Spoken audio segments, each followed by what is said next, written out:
Hello students, स्वागत है आपका हमारे यूट्यूब चैनल यश लाल एग्ज़ाम्स पॉइंट में। आज के वीडियो में हिंदी के महत्वपूर्ण 20 प्रश्नों को शामिल किया गया है जो बोर्ड परीक्षा के दृष्टिकोण से बहुत ही महत्वपूर्ण है। तो आइए बिना देर करते हुए हम वीडियो को शुरू करते हैं। पहला प्रश्न है, शुक्ल युग के लेखक नहीं हैं। शुक्ल युग के लेखक नहीं हैं, ध्यान रखिएगा। पहला प्रश्न है, शुक्ल युग के लेखक नहीं हैं। ऑप्शन है जयशंकर प्रसाद, जयशंकर प्रसाद, प्रेमचंद, रामचंद्र शुक्ल, भारतेंदु हरिश्चंद्र। तो आपको बताना है कि शुक्ल युग के लेखक नहीं हैं, तो कौन नहीं है? भारतेंदु हरिश्चंद्र नहीं हैं। कौन है? भारतेंदु हरिश्चंद्र नहीं हैं। भारतेंदु हरिश्चंद्र भारतेंदु युग के लेखक हैं और शुक्ल युग को हम छायावाद युग के नाम से भी जानते हैं। छायावाद युग के नाम से भी हम जानते हैं शुक्ल युग को। अगला प्रश्न है आपके सामने, पूस की रात कहानी के लेखक हैं। पूस की रात कहानी के लेखक हैं। बहुत प्यारा प्रश्न है, बहुत इंपॉर्टेंट प्रश्न है आपके लिए। तो इसमें ऑप्शन है जयशंकर प्रसाद, मुंशी प्रेमचंद, सुदर्शन और जसपाल। तो ध्यान रखना है, पूस की रात कहानी के लेखक हैं प्रेमचंद, मुंशी प्रेमचंद। ध्यान रखिएगा, ये बहुत ही महत्वपूर्ण प्रश्न है। पूस की रात कहानी के लेखक मुंशी प्रेमचंद।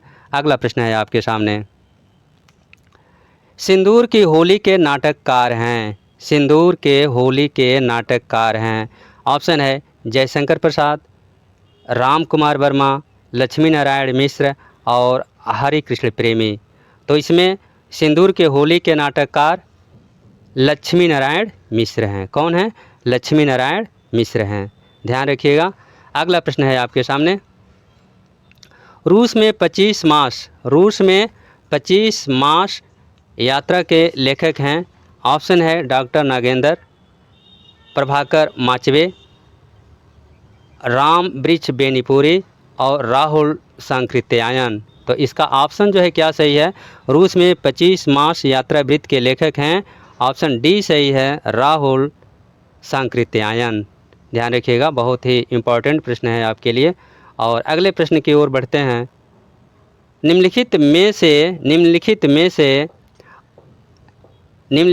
से किस शब्द में अनु उपसर्ग का प्रयोग नहीं हुआ है? निम्नलिखित में से किस शब्द में अनु उपसर्ग का प्रयोग नहीं हुआ है?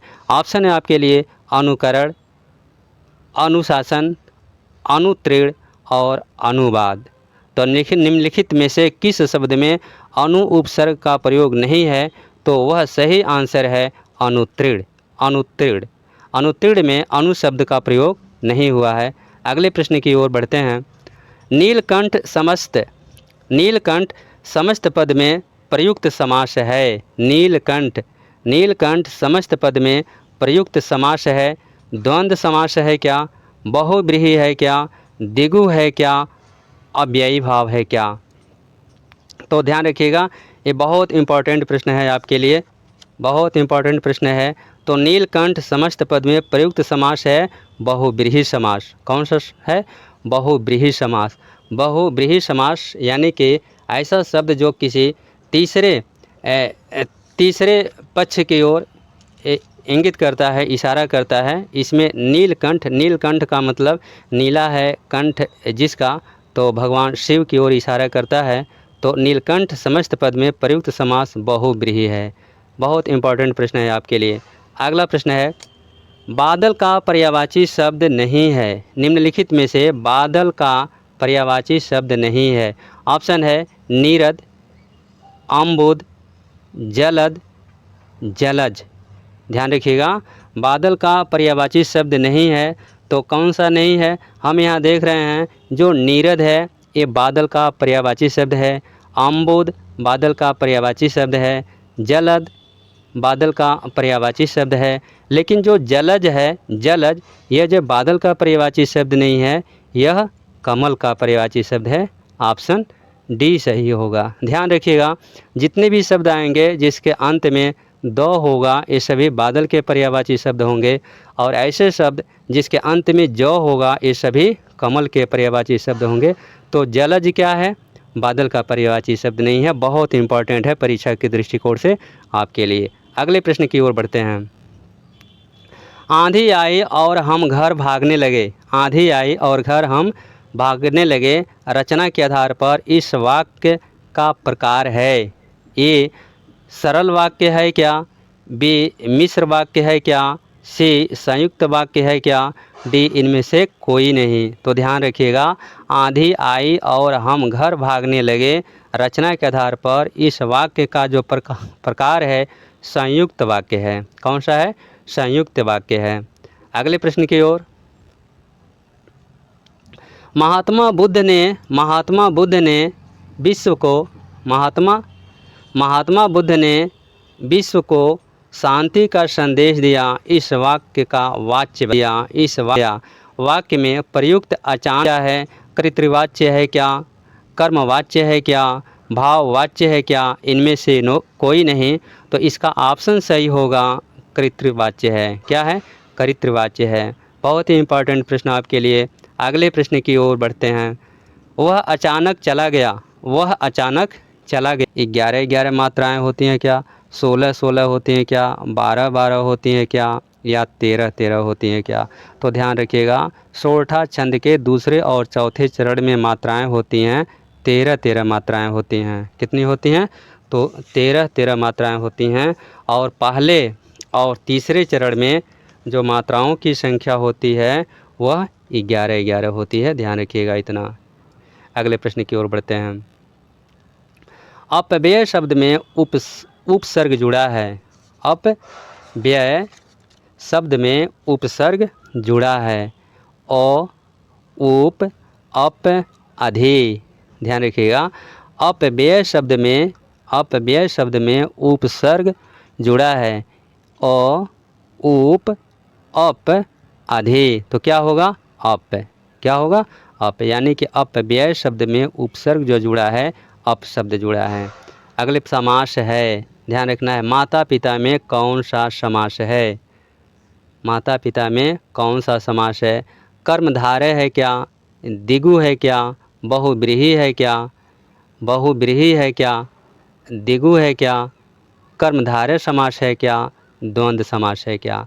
तो माता पिता में कौन सा समास है आपको बताना है। तो माता पिता में द्वंद्व समास है। कौन सा समास है? द्वंद्व समास है। द्वंद्व समास किसे कहते हैं? जिसके दोनों पद प्रधान हो। जिसके दोनों पद क्या हो?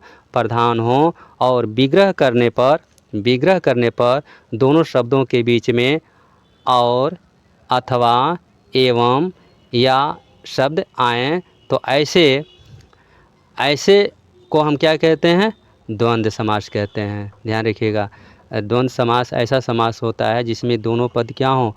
प्रधान हो। और जब हम शब्दों का विग्रह करें तो उनके बीच में अथवा, और, या एवं शब्द आए। तो ध्यान रखना, माता पिता में समास कौन सा समास होगा? द्वंद्व समास होगा। बहुत महत्वपूर्ण है। अगले प्रश्न की ओर हम बढ़ते हैं। भाव विलास के रचयिता हैं। भाव विलास के कौन रचयिता हैं? भूषण, केशव, मतीराम, देव। भाव विलास के रचयिता जो हैं वो देव हैं। कौन हैं? देव हैं। बहुत महत्वपूर्ण प्रश्न आपके लिए है। अगले प्रश्न की ओर बढ़ते हैं। रचना के आधार पर वाक्य के कितने भेद होते हैं? रचना के आधार पर वाक्य के कितने भेद होते हैं? तो रचना के आधार पर कितने भेद होते हैं? ए 8, बी 3, सी 4, डी इसमें से कोई नहीं। तो आपको बताना है रचना के आधार पर वाक्य के कितने भेद होते हैं? 3 भेद होते हैं। रचना के आधार पर वाक्य के कितने भेद होते हैं? 3 भेद होते हैं। कौन कौन? सरल वाक्य एक होता है, सरल वाक्य। दूसरा है मिश्रित वाक्य या मिश्र वाक्य, या इसको मिश्रित वाक्य भी कह सकते हैं। और तीसरा है संयुक्त वाक्य। तीसरा क्या है? संयुक्त वाक्य। तो ध्यान रखिएगा, रचना के आधार पर वाक्यों के कितने भेद होते हैं? 3 भेद होते हैं। बहुत ही महत्वपूर्ण प्रश्न। अगले प्रश्न की ओर हम बढ़ते हैं। भाववाच्य में प्रधानता होती है। कर्ता की होती है क्या, कर्म की होती है क्या, क्रिया की होती है क्या? इनमें से कोई नहीं। तो भाववाच्य में प्रधानता होती है क्रिया की। किसकी होती है? क्रिया की होती है। अगला प्रश्न है आपके लिए। अगला प्रश्न और ये अंतिम प्रश्न है, अभ्यागत शब्द में उपसर्ग है। अभ्यागत शब्द में उपसर्ग है। ऑप्शन है अनु, अपि, अव, अभि। तो क्या होगा? अभ्यागत शब्द में जो उपसर्ग है वह क्या होगा? अभी है, अभी है। तो इस तरह 20 महत्वपूर्ण प्रश्न इसमें जो है कवर किया गया है। उम्मीद है ये वीडियो समझ में आया होगा। अगर आपको समझ में आया है तो आप हमारे चैनल को लाइक और सब्सक्राइब अवश्य करें। Thank you. परिचय है, वह अचानक चला गया वाक्य में प्रयुक्त अचानक पद का व्याकरणिक परिचय है। ए संज्ञा, बी सर्वनाम, सी क्रिया विशेषण और डी क्रिया। तो इसका सही आंसर होगा, सही ऑप्शन होगा क्रिया विशेषण। क्या होगा? क्रिया विशेषण। अगले प्रश्न की ओर बढ़ते हैं। महादेवी वर्मा की रचना है। महादेवी वर्मा की रचना है। पहला त्रिधारा, त्रिधारा, बी बीड़ा, सी पथ के साथी और डी गुंजन। आपको बताना है महादेवी वर्मा की रचना इसमें से कौन है? तो इसमें है पथ के साथी। पथ के साथी महादेवी वर्मा की रचना है। अगले प्रश्न की ओर हम बढ़ते हैं। जहाँ जहाँ उपमेय में उपमान की समानता प्रकट की जाए वहाँ अलंकार होता है। जहाँ उपमेय में उपमान की समानता प्रकट की जाए वहाँ अलंकार होता है। कौन सा अलंकार होता है? उपमा, रूपक, उत्प्रेक्षा, संदेह। तो क्या होगा इसमें? उपमा अलंकार होता है। क्या होता है? उपमा अलंकार होता है। जहाँ उपमेय में उपमान की समानता प्रकट की जाए वहाँ उपमा अलंकार होता है। ऑप्शन ए बिल्कुल सही होगा।